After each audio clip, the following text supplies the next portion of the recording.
وہ 8 مصیبتیں جو انسان کی زندگی برباد کر دیتی ہیں۔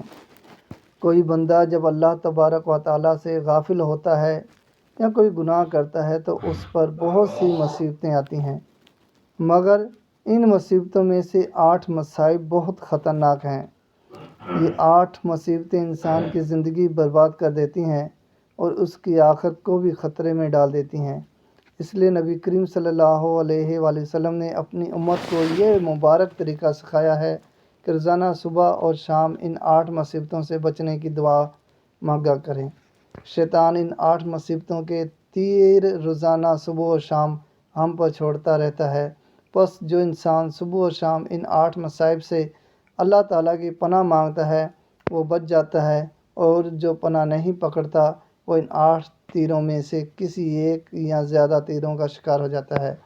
ان 8 مصیبتوں میں سے بچنے کا ذکر ابو داؤد شریف کی روایت کے مطابق ایک مسنون دعا میں مذکور ہے جو نبی کریم صلی اللہ علیہ وآلہ وسلم نے حضرت ابو امامہ رضی اللہ تعالیٰ عنہ کو شدید پریشانی کے وقت بتائی تھی۔ اللہم انی اعوذ بک من الہم والحزن واعوذ بک من العجز والکسل واعوذ بک من الجبن والبخل واعوذ بک من غلبۃ الدین وقہر الرجال۔ یا اللہ میں فکر اور غم سے آپ کی پناہ مانگتا ہوں یا مانگتی ہوں، اور عاجزی اور سستی سے آپ کی پناہ مانگتا ہوں یا مانگتی ہوں، اور بزدلی اور بخل سے آپ کی پناہ مانگتا ہوں یا مانگتی ہوں، اور قرض کے غالب آ جانے اور لوگوں کے مسلط ہو جانے سے آپ کی پناہ مانگتا ہوں یا مانگتی ہوں۔ سنن ابو داؤد حدیث نمبر 1555۔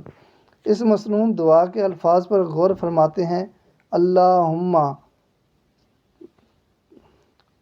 اللہم تفکرات کو کہتے ہیں، یعنی مستقبل کی فکریں، پریشانیاں، فضول پریشانیاں کرنے والے خیالات۔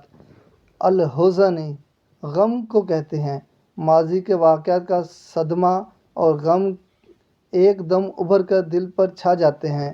حالانکہ حدیث شریف میں ارشاد ہے، حضرت جابر بن عبداللہ رضی اللہ تعالیٰ عنہ سے روایت ہے، رسول اللہ صلی اللہ علیہ وآلہ وسلم نے فرمایا، کوئی بندہ اس وقت تک کامل مومن نہیں ہو سکتا جب تک اچھی اور بری تقدیر پر ایمان نہ لائے، یہاں تک کہ وہ جان لے جو چیز اسے ملنے والی تھی وہ اسے ہی ملی، کسی اور کے پاس نہیں جا سکتی تھی، اور جو چیز اسے نہیں ملنی وہ کسی صورت اسے نہیں مل سکتی۔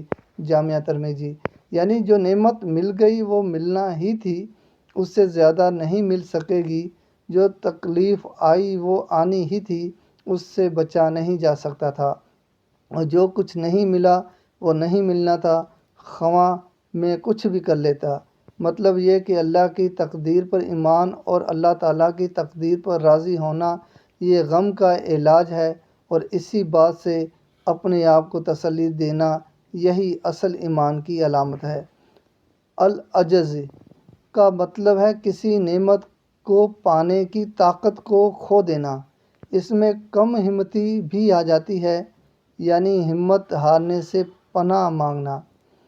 اور الکسل کا مطلب ہے سستی، یعنی انسان کے ارادے کا کمزور ہو جانا کہ میں یہ کام نہیں کر سکتا یا میں فی الحال نہیں کرتا، ٹالتا رہتا ہے۔ سستی سے بڑھ کر کوئی بھی خطرناک چیز نہیں جو انسان کی دنیا اور آخرت کو تباہ کرے۔ اس کا واحد علاج اللہ تعالیٰ سے مدد مانگنا اور چستی اور عزم و ہمت پیدا کرنا ہے، دل چاہے یا نہ چاہے ہمت کر کے وہ کام کرنا ہی ہے۔ الجبن یعنی بزدلی، یعنی ضروری دینی خدمات اور دین کی اشاعت میں بہادری نہ دکھانا، بس ہر وقت ڈر سا لگے اور دین کی خدمات میں پیچھے ہی رہے کہ کہیں مجھے کوئی نقصان نہ پہنچے، حالانکہ دنیا کے کاموں میں خوب بڑھ چڑھ کر حصہ لے۔ البخل یعنی کنجوسی، مال کے بارے میں کنجوسی سے کام لینا، مال سے جائز فائدہ نہ اٹھانا، مال جمع کرنے اور گننے کی ہرس میں مبتلا ہو کر مال کا نوکر اور ملازم بن جانا، اور مال کے شرعی اور اخلاقی حقوق ادا نہ کرنا، یعنی حقوق اللہ اور حقوق العباد میں خرچ نہ کرنا۔ غلبۃ الدین یعنی قرضے کا بری طرح مسلط ہو جانا، یا فضول رسومات یا فضول کاموں کے لیے قرضہ لینے کی عادت پڑ جانا، قرضوں کے بوجھ تلے دب جانا۔ قہر الرجال، لوگوں کے ہاتھوں ذلیل، رسوا، مغلوب اور مقہور ہونا۔ لہٰذا ہر نماز کے بعد یا کسی بھی وقت اس مسنون دعا کو ضرور مانگا کریں: اللہم انی اعوذ بک من الہم والحزن واعوذ بک من العجز والکسل واعوذ بک من الجبن والبخل واعوذ بک من غلبۃ الدین وقہر الرجال۔ اللہ تعالیٰ میں اور آپ سب کی تمام آفتوں سے حفاظت فرمائے اور مجھے اور آپ سب کو بھی اس مبارک دعا کی برکات عطا فرمائے۔ آمین یا رب العالمین۔